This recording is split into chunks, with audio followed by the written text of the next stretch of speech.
$19. That's what he had folded in his sock the morning he walked into a gas station on the California coast and asked the clerk for a scratcher. No home, no car, no bank account. $19 and the kind of stubborn habit that keeps a man buying lottery tickets when he can't afford a sandwich. And when he scratched the silver off that little cardboard rectangle, the number staring back at him had 6 zeros behind it. Now, before we go any further, I have to be honest with you, because this channel doesn't do the clickbait thing. The headline you saw says 27 million. The paperwork says 1 million.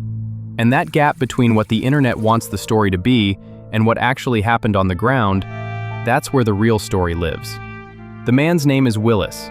He was living on the streets of San Luis Obispo, and in April of 2025, he peeled a California lottery scratch-off and became, on paper, a millionaire overnight. He didn't even know it at first. He tucked the ticket away and kept walking.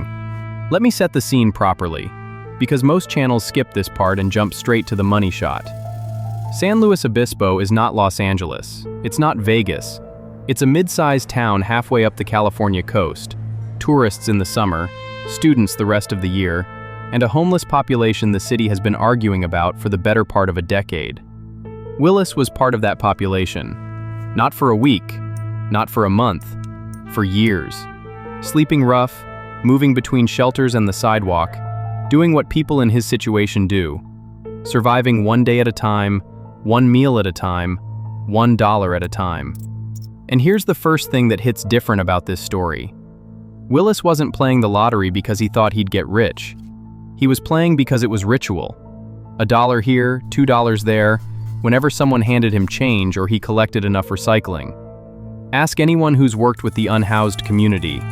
The scratcher habit is more common than you'd think. It's cheap hope. It's 5 minutes of maybe. The house edge on a California scratch-off is brutal, somewhere north of 35% depending on the game, which means for every dollar that goes in, only about 65 cents comes back to players as a group. The lottery isn't a game, it's a tax on wanting. But every so often, the math has to pay somebody, and this time, it paid Willis. He bought the ticket at a gas station, standard scratcher, one of the higher-tier games California runs. He didn't scratch it right away. He walked out, went about his day, and only later, hours later from what the interviews suggest, did he sit down somewhere quiet and start rubbing the coating off, row by row, and then he saw it. $1 million. Top prize on that ticket, won by a guy whose entire net worth 30 seconds earlier was whatever was in his pockets and the clothes on his back. Now stop and think about that for a second. You've slept outside for years. You haven't had a mailing address in longer than that. You need identification to claim a lottery prize in California. You need a social security number. You need a bank account, or at minimum, the ability to open one. You need, and this is the part almost nobody talks about, a plan for what happens the second the money hits. Because the moment word gets out that a homeless man won $1 million, every predator within 1,000 miles starts sniffing in your direction. This is where the story either becomes a fairy tale or a horror movie. And most of the time, it's the horror movie. I want to be clear about that. The internet loves the feel-good headline, but I've been around this world long enough to know what happens to sudden money winners who don't have infrastructure. Evelyn Adams, New Jersey, won the lottery twice in the 80s. $5.4 million total. She lost it all in Atlantic City. All of it. Ended up living in a trailer. Bud Post, Pennsylvania, $16.2 million in the 80s, spent it, sued by his brother who hired a hitman, died on Social Security. The list is long, and it is ugly. And the common thread in every single one of those stories is the same. No plan, no advisor, no boundaries, just a check and a stampede. And here's the thing about winning as a homeless person specifically. The math gets worse, not better. You don't just need to invest wisely, you need to rebuild an entire civilian life from scratch. You need identification, you need housing, you need medical care that's been deferred for years. You need to relearn how to sleep with a roof, how to eat on a schedule, how to trust that tomorrow's meal is guaranteed. That transition alone breaks people. There are documented cases of unhoused winners who couldn't sleep in a bed for months. They'd pull the mattress off the frame and put it on the floor. Some couldn't stay in the house at all. They'd end up back outside, because the streets had become the only environment their nervous system understood. Willis, from what we know as of the recording of this video, seems to have taken it slow. He didn't buy a mansion. He didn't run to the tables.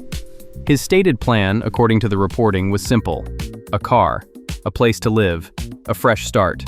That's it. No yacht, no Rolex. A car and a start. And I want to sit on that for a moment, because it's the most important line in the whole story. A guy who had nothing wins 7 figures, and his first 2 purchases are transportation and shelter. That's not a lottery winner talking. That's a man who's been paying attention to what actually matters for years. If you've been watching this channel for a while, you know that's the exact opposite of what most whales do when they hit big at a casino. They press the bet. They chase the second win. They color up, walk to the cage, then walk right back to the pit an hour later. Willis walked out and bought a car.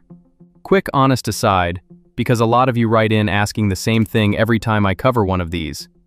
This story makes people want to go try their own luck, and the internet is a minefield if you don't know where to look. Me, I only play at spots I've personally checked out, places that are properly licensed and don't stall your withdrawals for 2 weeks pretending to verify your grandmother. Where exactly? I left in the description. Alright, back to Willis.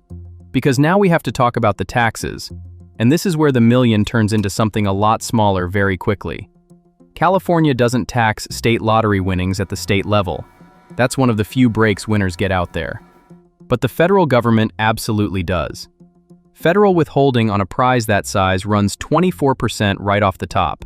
And depending on his final tax bracket for the year, the real bite ends up closer to 37% by the time he files. Do the math on $1 million prize, and you're looking at somewhere in the neighborhood of $630,000 landing in his hand, give or take, depending on how his return shakes out. $630,000. That's still life-changing money for a man who was counting coins the week before. But it is not a mansion in Malibu. It is not never work again. It is a modest house in a modest town, a reliable used car, an emergency fund, and if he's smart and gets the right advice, a slow drip income stream that keeps him housed for the rest of his life. That's the realistic ceiling. And frankly, that's the version of this story that ends well.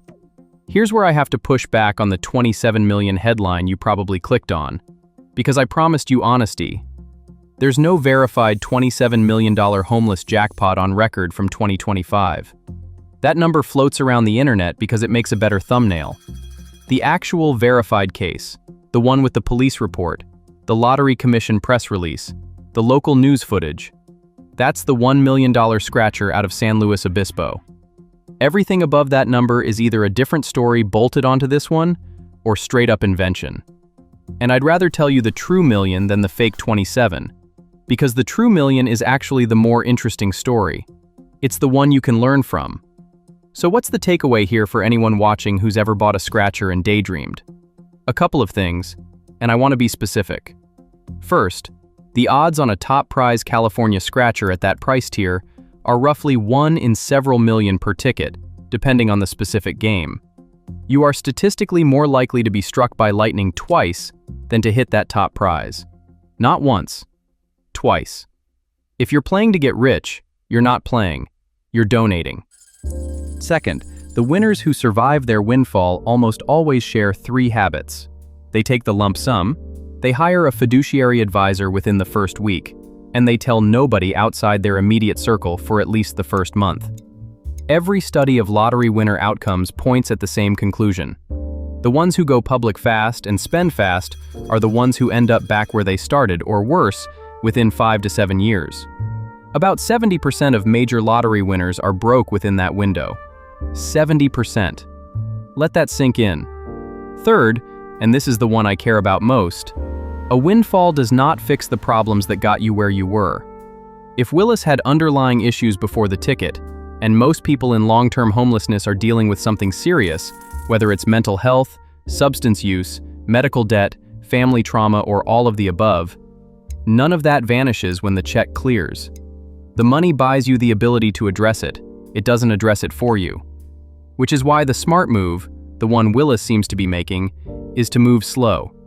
Get the car, get the roof, get the identification, get the advisor. Then, and only then, start figuring out what the rest of the life looks like. Not a shopping spree, a rebuild. So here's the question I want to leave you with, and I genuinely want to hear the split in the comments.